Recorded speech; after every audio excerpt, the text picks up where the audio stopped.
Hi everyone, welcome to True Moon Tarot. My name is FeleciaMarie, and we are going to see what overall energy is in store for the collective this coming year. So what is the overall energy for the collective at the first half of 2022? What is the overall energy?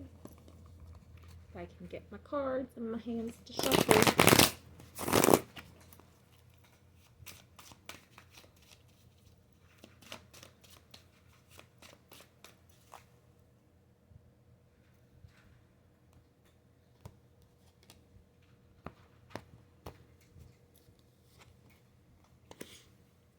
Okay, so for the first half of the year, majority of the collective is kind of going to enter into this space of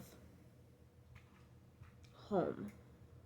And I say home because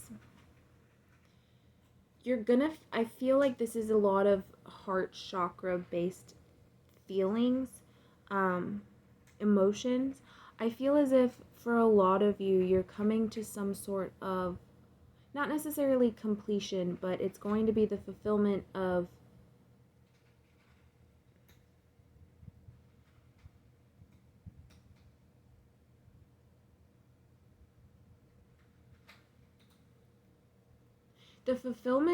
this cycle, or the ending of this cycle that we're coming into, or that you yourself are coming into. With that fulfillment and that ending of that, it's going to allow you the time, and honestly, you're going to have the effort. You're going to want to spend time by yourself. You're going to want to spend time with those that are really close to you and those who know you for you, all of the good, all of the bad. You're gonna come into this moment in your timeline, or this moment in your story in your life, where now you feel like you've got everything. You feel like almost like you've got to start. You know what direction to go. You know, hi Wolfie. You know which direction to go. You know what it is that you want, and what it is that you want is to surround yourself with those who actually care about you and with those who you genuinely care for. For some of you, I feel the need to say this. For some of you, you're going to want to be in this, you're going to want to be in kind of this selfish mode, and that's because that's because you have a disconnection somewhere between taking care of yourself and being selfish, because there is a difference. It's not like, being honest with somebody, or I almost said that backwards, and I don't know how I'm going to put this into words because I can't even think.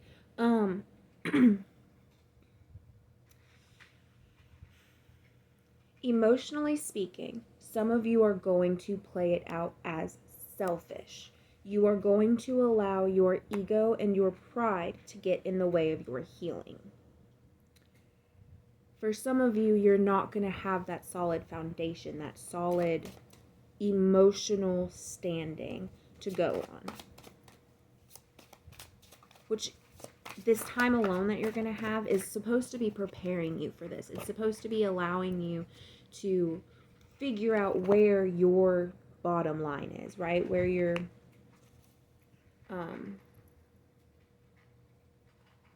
starting point is, I guess, so to speak. Luna, why are you growling, baby?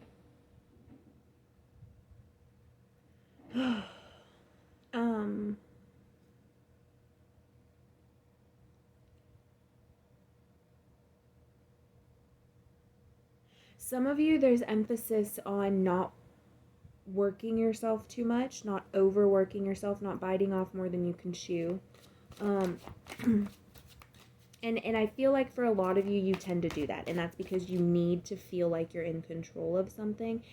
And that is a challenge that you're going to come into this year. That is something that you're really going to have to work on. You're going to have to go within yourself and figure out what the challenges are for yourself.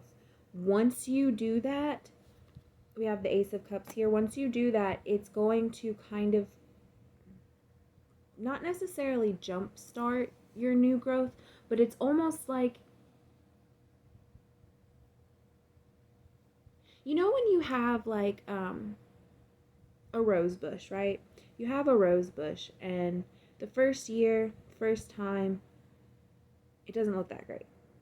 You're kind of learning what does and doesn't work for your roses where you live, you know, how you're learning what to do and what not to do when like you're trimming them, or when, you know, you have to transplant it or whatever. Like you learn as you go, right?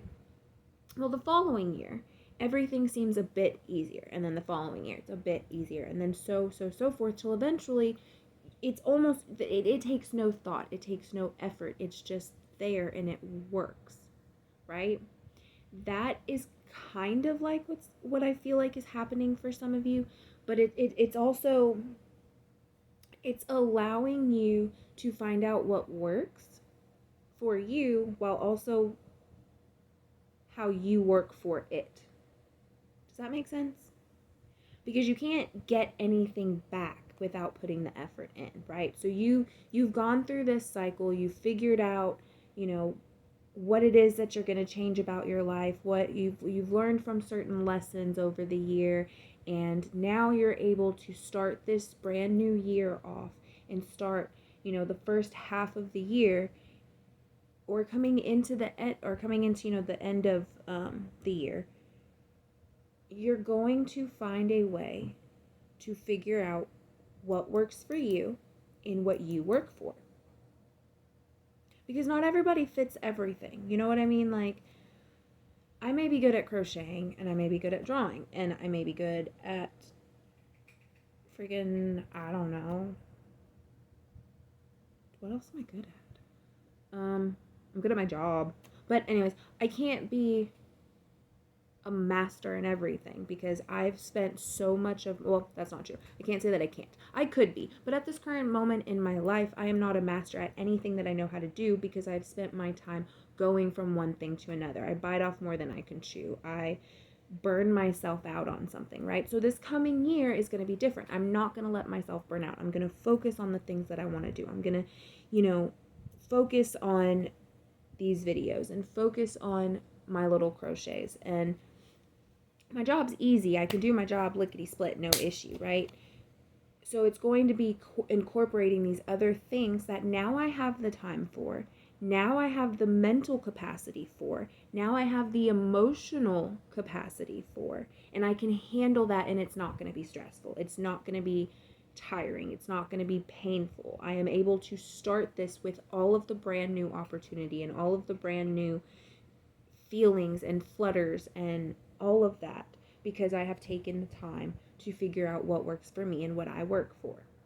I'm going to keep saying that because I like that.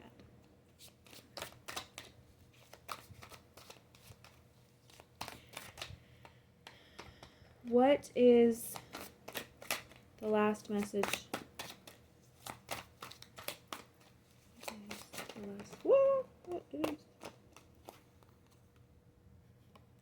every single video that I've done the last few days, or even just anytime I pick up my cards for myself, the strength card is either the last one or the second to last card that I pull.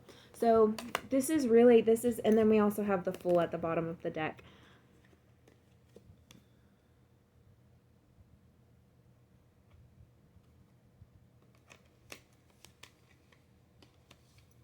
There's a lot of, there's 1, 2, 3 major arcanas in the last 4 cards at the bottom of the deck.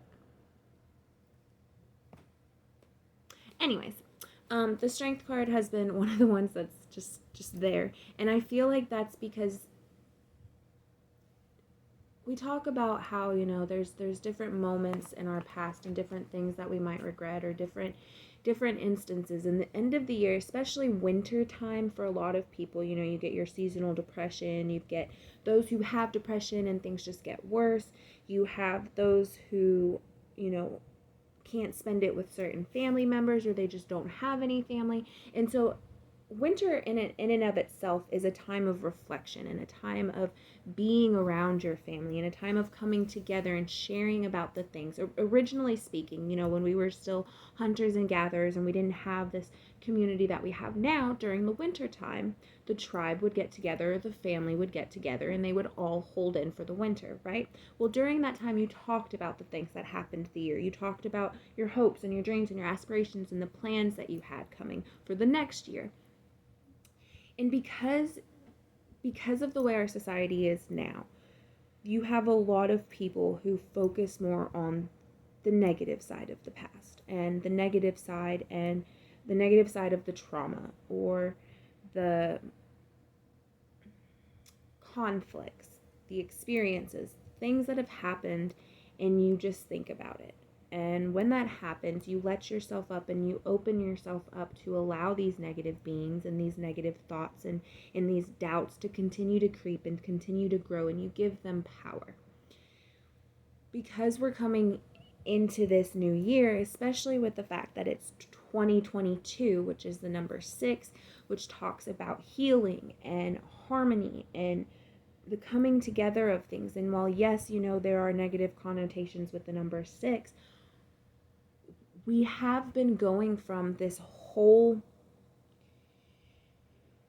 we've been going from the shift of the way our society and the world used to view things to the way that it is now. So who's to say that this coming year isn't going to be one of the major years that we have in healing, one of the biggest years that we have in spiritual connections and truly being able to open ourselves up to the higher planes or the other dimensions.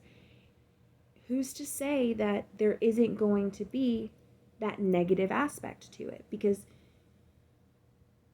you can't have one without the other. And so with having the Strength card, you kind of need to not be reminded to let yourself, you know, don't tell yourself, oh, it's fine, you know, you're just thinking about the past. You know, you need to allow yourself the time to think about the past, but to heal from it, to truly forgive, to truly come to terms with the things that have happened. Because if you don't do that, your strength is going to be wavering. Your strength is going to not be as strong as it could be when this year comes. And I'm not saying, you know, everybody's going to have a bad year or, you know, anything like that, because I truly believe for the majority of us, the majority of people who are awake and who do, you know, keep their eyes open and their ears open and they listen and they pay attention to their own intuition while also learning from others and all that mumbo jumbo. I feel like those of us who are like that, we have the ability to have an amazing year of healing, an amazing year of transformation, and even psychic abilities coming into play, and truly seeing not just ourselves but the world for what it is, for what people show us. We're going to be aware to the masks that people hide every day. Anyways, this was another video, random babble, chat time with me. So I hope you enjoyed. Bye.